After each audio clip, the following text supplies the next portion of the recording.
علیکم، میں امداد سمرو۔ نواز شریف کی نااہلی کی وجہ پاکستان کے موجودہ army chief general Asim Munir ہیں۔ یہ انکشاف، یہ دعویٰ جنرل قمر جاوید باجوہ صاحب نے کیا ہے۔ جنرل قمر جاوید باجوہ صاحب اب نیا کھیل کھیل رہے ہیں، بلیک میل کر رہے ہیں کسی کو، یا ان کو نظر آ گیا ہوا ہے کہ ان کے خلاف بڑی کارروائی تیار کھڑی ہوئی ہے اور وہ اعترافات کر کے اپنے خلاف ثبوت بھی فراہم کرتے جا رہے ہیں۔ جنرل فیض حمید کو سارے معاملات کا ذمہ دار ٹھہراتے آخر کار انہوں نے جو ہے وہ توپوں کا رخ کر دیا ہے پاکستان کے موجودہ army chief general Asim Munir کا۔ جنرل قمر جاوید باجوہ صاحب نے ایسی باتیں وہ سامنے لا رہے ہیں، یعنی یہ اعتراف کرنا کہ پاکستان کی عدلیہ کے اندر انصافی ججز ہیں اور پاکستان کی فوج کے اندر انصافی جرنیل ہیں، اور یہ اعتراف کرنا کہ نواز شریف صاحب کو فوج نے نااہل کروایا تھا اور ہمارے اوپر، ہم عمران خان کے عشق میں مبتلا تھے اور ہمارے اوپر عمران خان کو لانے کا بھوت سوار تھا، مگر پھر سارا جو کھیل تھا، جو پاکستان کے خلاف جو سازشیں کی گئیں، ملک کے خلاف سازشیں ہیں، جو پاکستان کے خلاف سازشیں کی گئیں، اس میں وہ کہتے ہیں میں تو کچھ نہیں کر رہا تھا، سارا کچھ میرے ماتحت کر رہے تھے۔ فوج جیسا ڈسپلنڈ ادارہ ہو، اور فوج بھی پاکستان کی فوج، ظاہر ہے پاکستان کی فوج کوئی کسی بھی دنیا کی فوج سے کم ڈسپلنڈ نہیں ہے۔ پاکستان کی فوج کی سیاست میں مداخلت کی ایک تاریخ ہے۔ سیاست میں مداخلت جیسا غیر آئینی کام کرنے کے باوجود پاکستان کے فوج کے آرمی چیف کے حکم پر نیچے والے سپاہی تک عمل درآمد کرتے ہیں، تو ڈسپلن ہوتا ہے۔ اور اس معاملے پر اگر کوئی، ظاہر ہے ہمارے جیسے لوگ بھی پھر کہتے ہیں کہ یار فوج کی کمان جو ہے اگر وہ آرڈر کرتی ہے تو اس ڈسپلن کو نیچے توڑنا نہیں، تو ٹوٹے گا تو فوج کمزور ہوگی، مگر باجوہ صاحب کہہ رہے ہیں کہ ڈسپلن تھا ہی نہیں ہمارا، میں تو بطور آرمی چیف کچھ کر ہی نہیں رہا تھا، میں تو معصوم تھا، میں تو یتیماں بال سا پئی، میں نے تو کوئی پوچھتا ہی نہیں سی۔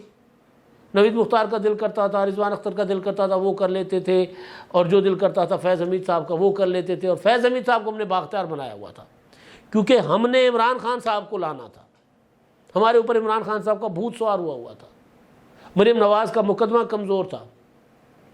یعنی اب جو انہوں نے ان کا جو اپنا انٹرویوز تو خیر نہیں کہہ سکتے، لیکن جتنی ڈیٹیل میں باتیں وہ شاہد میں اطلاع صاحب لا رہے ہیں، ابھی تیسری قسط آئی ہے اور وہ ابھی بھی جاری لکھا ہوا ہے اتنے لمبے چوڑے آرٹیکل کے اوپر، تو وہ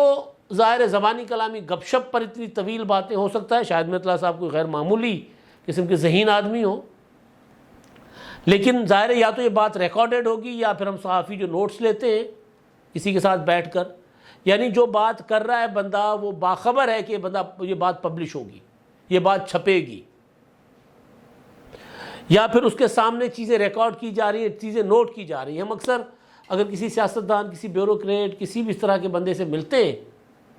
اور جو گپ شپ غیر رسمی ہوتی ہے، آف دا ریکارڈ گپ شپ ہوتی ہے، تو اس وقت پھر ہم کوششیں کرتے ہیں کہ یار کاغذ قلم نہ رکھے اپنے پاس، اگلا بندہ کیونکہ الرٹ ہو جاتا ہے، پھر وہ بہت سی چیزیں نہیں بتاتا، تو اس لیے ہم کوششیں کر رہے ہوتے ہیں کہ یار گپ شپ جو نا آف دا ریکارڈ رہے، اس میں پھر جو چیز ہمارے کام کی ہوتی ہے کسی کا نام لیے بغیر ہم وہ استعمال کر دیتے ہیں۔ تو یہ معاملہ جو لگ رہا ہے کہ یہ آف دا ریکارڈ گپ شپ سے، یا کم از کم سامنے والے کو پتا تھا کہ بھائی یہ صحافی جو مجھ سے سوال پوچھ رہا ہے اور جو نوٹس بنا رہا ہے یا ریکارڈ کر رہا ہے یہ چھاپے گا، تو یہ جو نیا آرٹیکل جو ہے شاہد میں اطلاع کا، اس میں جو انکشافات ہیں پہلے سے کہیں زیادہ سنگین ہیں۔ سوموار کو ہمیں شاہد میں اطلاع صاحب ملے تھے وہاں پر ایک تقریب میں اسلام آباد میں، ایک افطاری پر، انہوں نے کہا تھا کہ جی جو ابھی انکشافات آئیں گے وہ پہلے والے سے زیادہ خطرناک ہیں۔ میں اس میں ڈھونڈتا رہا خطرناک چیز کیا ہے، تو مجھے باقی چیزیں وہی ہیں زیادہ تر، ہم فوج یہ کرتی رہی، ہم عمران خان کو لانا چاہتے تھے، ادارے کا فیصلہ تھا، اس طرح کی باتیں وہی ہیں، لیکن جو سب سے بڑی بات ہے وہ ایک یہ اعتراف کرنا کہ ایک army chief sitting prime minister کو ایکسٹینشن کے لیے بلیک میل کر رہا تھا اور وہ ڈان لیکس لے کر آ گیا تھا۔ راحیل شریف کی بات ہو رہی ہے، اور پھر یہ اعتراف کرنا کہ ڈان لیکس کے اندر کچھ نہیں تھا، یہ اعتراف کرنا کہ مریم نواز کے مقدمے میں کوئی چیز نہیں تھی۔ یہ کچھ باتیں جو نہیں ہیں لیکن میرے لیے جو سب سے جو بڑی بات ہے وہ ہے جنرل عاصم منیر کو الزام کے نیچے لے آنا۔ وہ کہہ رہے ہیں جی میں نے ان سے سوال پوچھا باجوہ صاحب سے کہ جی نواز شریف کو تو آپ نے نائل کروایا تھا، انہوں نے کہا جی میں نے نائل نہیں کروایا تھا، وہ تو ہمیں سپریم کورٹ نے کہا تھا کہ فوج ہمیں ثبوت لا کر دے، اور پھر جنرل عاصم منیر صاحب کے جو ہے وہ خلیجی ممالک کے ساتھ، عرب ممالک کے ساتھ اچھے تعلقات تھے، تو وہ UAE گئے، وہ اقامہ لے کر آ گئے۔ اب یہ بات میں نے پہلی بار سنی ہے کہ عاصم منیر صاحب نے کیا تھا۔ عاصم منیر صاحب کے لیے متعلق یہ ہے کہ وہ غیر سیاسی قسم کے جرنیل ہیں، ہو سکتا ہے فوج کا ڈسپلن ہے، اس ڈسپلن کے تحت اگر ان کو ہائی کمان نے کہا کہ جی جائیں آپ جا کر یہ کریں، سپریم کورٹ کا آرڈر ہے، وہ کہتے ہیں کہ جی میں نے کوشش کی تھی کہ جی فوج کو جو ہے وہ اس معاملے میں ملوث نہ کیا جائے۔ کہتے ہیں میں نے نواز شریف صاحب کو بھی کہا تھا کہ جی آپ یہ جو JIT کے لیے فوجی افسران کا نام نہ دیں، یہ بات ان کی ٹھیک ہے، انہوں نے کہا تھا کہ نہیں کہا تھا، لیکن ایک بھوت نواز شریف صاحب کے سر پہ بھی سوار تھا۔ میرے جیسے ایک سیاست کے چھوٹے سے طالب علم جو پریکٹیکل پولیٹکس نہیں کرتے، وہ بھی اس وقت کہا کرتے تھے کہ نواز شریف کو یہ معاملہ پارلیمنٹ میں لے کر آنا چاہیے، پاناما کا ذکر ہو رہا ہے۔ اور ہم اکثر اپنے دوستوں میں بحثہ بحثی ہوتی تھی کہ نواز شریف اگر عدلیہ کے اندر یہ معاملہ لے کر جائے گا تو عدالت کے جج ہر ٹائم پر، ہماری سپریم کورٹ ہر وقت کمپرومائز ہوتی ہے۔ اگر نواز شریف یہ دعویٰ کرتے ہیں کہ جی ثاقب نثار یا فلاں جج میرے اپنے جج ہیں اور فلاں جرنیل میرا اپنا، اور یہ نواز شریف صاحب کہا کرتے تھے فلاں جرنیل جو ISI کا میں آنا تھا وہ میرا اپنا جرنیل ہے، تو کوئی مسئلہ نہیں ہے جی، JIT میں اپنا چٹھی بھی لکھ دیجیے سپریم کورٹ کو کہ JIT بنا دیں، اور پھر JIT میں انہوں نے کمیشن بنا دے، اور پھر JIT میں انہوں نے ISI اور MI کے افسران بھی شامل کر دیے۔ باجوہ صاحب کہہ رہے ہیں کہ جی انہوں نے گواہ بھی دے رہے ہیں کہ جی میں نے نواز شریف صاحب کو منع کیا تھا کہ جی ایسا مت کریں، اور پھر پاناما میں جسٹس کھوسا صاحب کے لیے کہہ رہے ہیں کہ جی ان کا ذاتی اناد تھا کہ شہباز شریف صاحب نے 90 کی دہائی میں ان کی بہن کو طلاق دی تھی۔ خیر یہ ایک ذاتی سا معاملہ ہے، لیکن بہرحال وہ کہہ رہے ہیں کہ جی میں نے منع کیا تھا، میں نے بچانے کی کوشش کی تھی، لیکن نواز شریف سپریم کورٹ خود چلے گئے، پھر سپریم کورٹ کا آرڈر تھا، اس آرڈر کے تحت فوج کو کہا گیا کہ نواز شریف کے خلاف ثبوت لے کر آئیں، اور پھر فوج نے کیا کیا، جو فوج نے یہ کیا کہ فوج نے نواز شریف کو، اپنا عاصم منیر کو بھیج دیا UAE، اور وہ UAE سے متحدہ عرب امارات، اور وہاں سے وہ نواز شریف کا اقامہ ڈھونڈ کر لے آئے۔ اب یہ والے انکشاف پر میری جو ہے نا وہ دماغ اٹکا ہوا اب تک۔ قمر جاوید باجوہ صاحب جس طرح روزانہ انکشافات کر کے یہ اعتراف کر رہے ہوتے ہیں کہ جی میں آرٹیکل 6 کا مرتکب ہوں، اس آرٹیکل کے اندر بھی شاہد مترا یہ کہہ رہے ہیں کہ جی وہ ایک جگہ پر وہ کہتے ہیں کہ جی آپ نے تو سارے اختیارات جو ہیں وہ اپنا جنرل فیض حمید کے پاس تھے، یعنی نوید مختار تھے، جنرل نوید مختار تھے DG ISI، تو سارا کام نیچے سے فیض حمید صاحب کر رہے تھے۔ انہوں نے کہا ہاں جی فیض حمید کو ہم نے بااختیار بنایا ہوا تھا کیونکہ ہمارے سر پر عمران خان کو لانے کا بھوت سوار تھا، ہم عشق میں مبتلا تھے عمران خان کے۔ ایک موقع پہ وہ پوچھتے ہیں کہ جی اچھا تو پھر یہ جو نواز شریف کو نائل آپ نے کروایا، وہ کہتے نہیں ہم نے نہیں کروایا، ججز نے کروایا، تو ہم سپریم کورٹ کو اپروچ کہاں کر سکتے ہیں؟ تو کہتے ہیں کہ جی میں نے پھر کہا کہ اچھا تو پھر اپنا عدالت میں انصافی جج بھی تھے؟ تو ہنس کر کہتے ہیں کہ جی بالکل، جس طرح ہم انصافی جرنیل تھے اور ہم عمران خان کے عشق میں مبتلا تھے۔ یہ عشق میں مبتلا ہونا اور پھر یہ کہنا کہ ہمارے عمران خان کو لانے کا ہمارے سر پہ بھوت سوار تھا، یہ اعتراف ہے کہ ہم نے الیکشن رگ کیا، یہ اعتراف ہے کہ ہم نے RTS بٹھایا۔ یہ اعترافات کرتے کرتے جب وہ پھنسنے لگتے ہیں تو پھر مجھے لگ رہا ہے کہ کیونکہ موجودہ آرمی چیف جو ہیں وہ خود کہتے ہیں کہ جی میں نے عاصم باجوہ نے مجھ سے معافی مانگ لی، میں نے اس کو معاف کر دیا، تو عاصم منیر نے مجھے کہا کہ جی آپ ہر کسی کو معاف کیسے کر دیتے، میں تو ایسے کسی کو معاف نہ کروں، تو پھر وہ تو معاف نہیں کریں گے، یہ ان کو اندازہ ہے، پتہ ہے کہ وہ معاف نہیں کریں گے۔ عمران خان صاحب کے ساتھ وہ کیا کر سکتے ہیں، کچھ کر سکتے ہیں، نہیں کر سکتے، لیکن جس ادارے کے وہ چیف ہیں،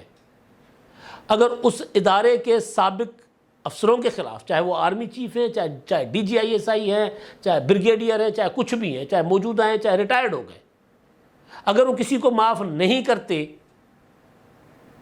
تو پھر آغاز تو وہیں سے کر لیں گے نا، پھر لاجک تو یہی کہتی ہے آغاز وہیں سے کریں گے جو پاکستان کے ساتھ یہ سارا کھلواڑ کر رہا تھا، جو پتلی تماشا کیا، اور جس نے اپنی انگلیوں میں ڈوریاں باندھی ہوئی تھیں، کبھی فیض حمید کو نچاتا تھا، کبھی ثاقب نثار کو نچاتا تھا، کبھی کھوسا کو نچاتا تھا، کبھی گلزار کو نچاتا تھا، پتہ نہیں کس کس کو نچا رہا ہوتا تھا. تو پھر آغاز تو وہیں سے ہوگا. کہتے ہیں نا برے نو نہیں برے دی ماں نو ماری دے. تو برے کی ماں تو یہ تھے قمر جاوید باجوہ صاحب. تو اب اگر وہ آرمی چیف، موجودہ آرمی چیف کا نام لے کر وہ کہہ رہے ہیں کہ جی یہ بھی اس میں ملوث تھے، تو لگ یہ رہا ہے کہ باجوہ صاحب کو کہیں نہ کہیں یہ فیل، یہ احساس، یہ تپش ان تک پہنچی ہے کہ ان کے خلاف کارروائی ہونے جا رہی ہے. کارروائی ظاہر ہے،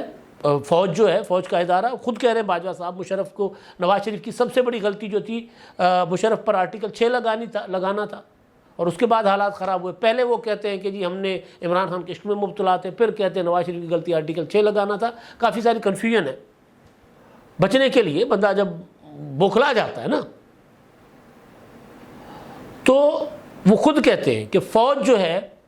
وہ اپنے سابق آرمی چیف کو تنہا نہیں چھوڑتی، اس کو بچا لیتی ہے. آپ نے دیکھا مشرف کو، باجوہ صاحب کہہ رہے ہیں، آپ نے دیکھا مشرف کو جب عدالت بلاتی تھی تو عدالت نہیں جاتے تھے، ہسپتال جا کر بیٹھ جاتے تھے، کوئی مشرف کو ٹچ تک نہیں کر سکا. تو اب اگر وہ یہ بات کرتے ہیں کہ جی موجودہ آرمی چیف بھی جو ہم نے جرائم کیے اس میں پارٹنر تھے، تو اس کا مطلب یہ ہے کہ یہ آرمی چیف کو کہہ رہے ہیں کہ اگر مجھے کچھ ہوا تو میں بھی آپ کا بھی نام لے لوں گا بھائی. پھر یہ نہیں ہو سکتا کہ میرے اوپر اگر کورٹ مارشل ہوتا ہے، یا میرے اوپر اگر آپ وفاقی حکومت کو اجازت دے دیتے ہیں کہ جی ٹھیک ہے باجوہ صاحب نے جو جرم کیا اس کو سزا دیں، آرٹیکل 6 لگائیں، جو بھی کریں. جو کہ کل سینٹ کے اجلاس میں بلاول بھٹو کی بھڑکیلی تقریر جو تھی، یا پھر آج جو رانا ثناءاللہ اور خواجہ آصف صاحب نے کہا ہے کہ جنہوں نے جرائم کیے ہیں ان کو سزا ملنی چاہیے. مسلم لیگ نون فیض حمید صاحب کا اکیلے کا نام لے رہی ہے، مگر مسئلہ یہ ہے کہ جب یہ لپیٹے میں آئیں گے تو پھر تو آئیں گے وہیں سے شروع ہوگا نا جہاں سے آرڈر چلتا ہے.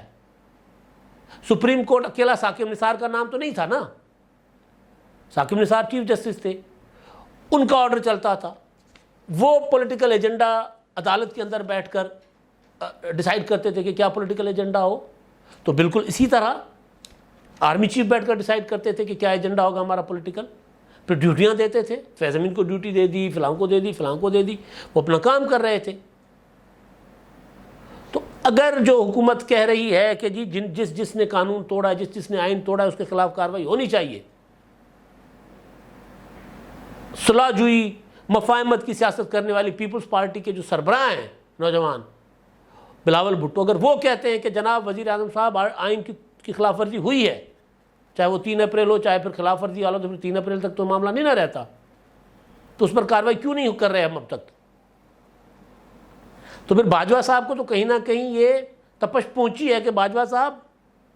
اب بکرے کی ماں زیادہ دیر خیر نہ منائے. تو اس وجہ سے مجھے لگ رہا ہے کہ باجوہ صاحب نے آرمی چیف کا نام لے لیا ہے، موجودہ آرمی چیف کا، ان کو پریشرائز کر رہے ہیں. اچھا اب یہ نام لے کر کیا ان کی بچت ہوگی؟ دوسرا اس کا پہلو دیکھتے ہیں. اب تک وہ فیض حمید کے اوپر ڈالتے رہے فلاں فلاں فلاں، اب اگر وہ موجودہ آرمی چیف کی طرف اشارہ کر رہے ہیں تو کیا بچت ہوگی؟ تو مجھے لگ رہا ہے کہ بلیک میلنگ ہو، اسٹریٹجی ہو باجوہ صاحب کی، یا جو بھی ہو، اس کا انجام باجوہ صاحب کے لیے اچھا نہیں ہوگا. پھر تو وہ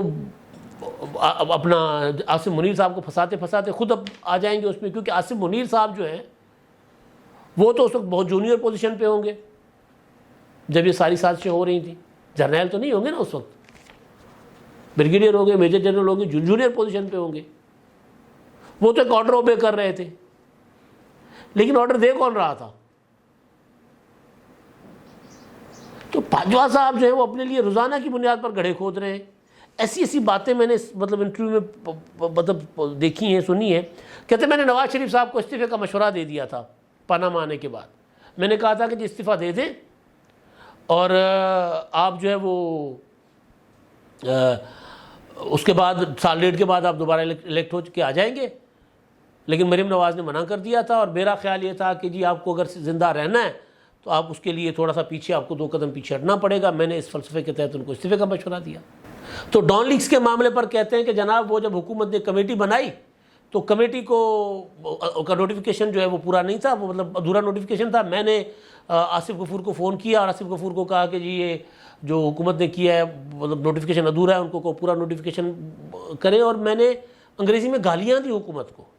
اور اس کے بعد اس نے اپنے طور پر ریجیکٹڈ کا ٹویٹ کر دیا۔ یعنی وزیر اعظم کے فیصلے کو ریجیکٹڈ کا ٹویٹ جو ہے وہ تو آصف غفور کا کارنامہ تھا، گالیاں میں دے رہا تھا، اور پھر میں نہیں چاہتا تھا کہ وزیر اعظم صاحب جو ہیں وہ چین جا رہے ہیں تو وہ کمزور وزیر اعظم کی حیثیت میں جائیں، ایسے وزیر اعظم کی حیثیت میں اس کو نہیں بھیجنا چاہتا تھا کہ جو اس کو اپنی فوج ریجیکٹڈ کہہ چکی، لہٰذا ہم نے وہ ٹویٹ واپس لے لیا۔ اور وہ ٹویٹ واپس لینا کہتے ہیں کہ 71 کے سانحے کی پسپائی سے بڑا سانحہ تھا، یا پسپائی کے بعد بڑا سانحہ تھا۔ اب جو اصل چیز ہے پوری اس میں وہ یہ ہے کہ انصافی ججز بھی ہیں اس ملک میں، انصافی جرنیل بھی ہیں اس ملک میں، عدلیہ کا حشر آپ دیکھ رہے ہیں آج کل جو تماشا لگا ہوا ہے چارہ دستور کے اوپر۔ فوج بہت عرصے سے ایکسپوزڈ ہے کہ کس طرح، اور وہ ایکسپوز قمر جاوید باجوہ صاحب کر رہے ہیں کہ کس طرح فوج کا ادارہ بیٹھ کر سیاسی فیصلے کر رہا تھا کہ کس کو لانا ہے، کس کو نااہل کرنا ہے، کیسے لانا ہے، کیسے نااہل کرنا ہے۔